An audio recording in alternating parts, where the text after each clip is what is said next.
તો સાબરકાંઠાના અરવલ્લી જિલ્લાના 3.5 લાખ જેટલા પશુપાલકોની આર્થિક કરોડરજ્જુ સમાન સાબર ડેરી દ્વારા પશુપાલકોના હિતમાં નિર્ણય કરાયો છે।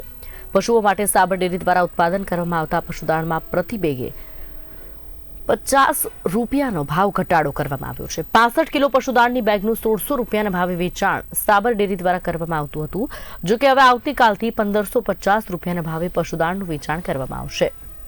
સાબર ડેરી દ્વારા 50 રૂપિયા ભાવ ઘટાડો કરવાથી દૈનિક 8 લાખ રૂપિયાની બચત સાબર ડેરીને થશે। સાથે જ વાર્ષિક 30 કરોડ રૂપિયા જેટલો નફો પશુપાલકોને થશે। તો સાબર ડેરીના કેટલફિલ્ડ પ્લાન્ટ દ્વારા દૈનિક 18,000 થી 20,000 બેગનું ઉત્પાદન થાય છે, જો કે 15,000 કરતાં વધુ પશુદાણની બેગનું વેચાણ થઈ રહ્યું છે। સાબરકાંઠા અને અરવલ્લી જિલ્લાના પશુપાલકો માટે સાબર ડેરીના નિયામક મંડળે 3 લાખ પશુપાલકો માટે જે પશુ આહાર દાન બનાવી સભાસદોને પૌષ્ટિક આહાર તરીકે આપવામાં આવતો હતો, એ સાબરદાની અંદર બોડીએ 50 રૂપિયા સાબર ડેરીના નિયામક મંડળે ઓછા લેવા માટે નિર્ણય કર્યો છે।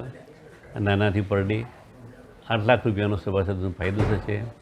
મંથલી 2.5 કરોડ રૂપિયાનો ફાયદો થવાનો છે અને વાર્ષિક 30 કરોડ રૂપિયા જેટલો મહત્વ રકમ પશુપાલકોના ફાયદા રૂપે થશે। આ ધંધાને વધારે વ્યવસાય તરીકે અમલ કર્યો અને ખેડૂતોને પોસાય એ દિશામાં નિયામક મંડળે નિર્ણય કરી પશુપાલકોના હિત માટે આ 50 રૂપિયા બોડીએ ઘટાડવાનો બોર્ડે નિર્ણય કર્યો છે। 65 કિલો જે છે એમાં કોઈ ફેરફાર થતો નથી, એટલે એ વસ્તુ જે રૂટિન છે આપણે જે બોડીએ ભાવ લે તેમાં 50 રૂપિયા ઘટાડીએ છીએ।